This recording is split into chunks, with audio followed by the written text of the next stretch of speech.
মধ্যে তাই আমাদের বাড়িতে কাজ করতেছিলেন। তো তাই ইহানের মধ্যে ঝুঁকি নিতে গেছিলো না, মানে ঝুঁকতে গিয়ে সেটা হঠাৎ করে মানে সুইংয়ের ইয়ের থেকে সুইং করতে গিয়ে পড়ে গেছে আর কি। আপনার বাড়িতে মানে কিসের কাজ করতো? এই তো রেলিংয়ের যে ইট লাগাইতেছিল আর কি, সাইডে দেওয়ালের যে ছাদের সাইডের রেলিংয়ের মধ্যে একটা পল্লা করে ইট লাগাইতেছিল। কতদিন যাবত করতো? আজকে ফার্স্ট। এই ঘটনাটা কোন সময় হয়েছে? হ্যাঁ, ঘটনাটা দুপুর নাগাদ, মানে 12টা নাগাদ হবে। তখন কি উনি একাই আসছিল না অন্য কর্মীরাও আসছিল সঙ্গে? হ্যাঁ, ওর সাথে আরেকজন কর্মী আসলো। তো প্রথমে কে দেখছে বিষয়টা যে উনি? আমরা সবাই দাঁড়ান না এখানে, ও কাজ করতেছে, আমরা ওইখানের মধ্যে ছিলাম ঘরে, ওখানে অন্যরা কাজ করতেছে। হে মানে অ্যাক্সিডেন্টলি ফেল করে গেছে আর কি। কয়তলা থেকে পড়ছে? একতলা।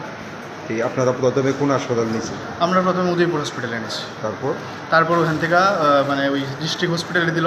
ডিস্ট্রিক্ট হসপিটালের মধ্যে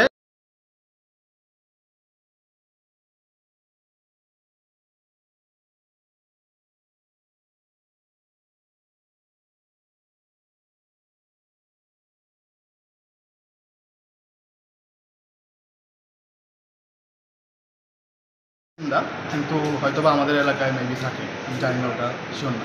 এখন কি ওর বাড়ির লোক আইছে কেউ? বাড়ির লোক তো নাই, ওর বাড়ির মধ্যে কেউই নেই ওর, আর মানে কেউ নাই। ওর বোন টোন তারা আছে, বাট ওর তো কন্ট্যাক্ট নাম্বার বা আমাদের কাছে কিছু নাই।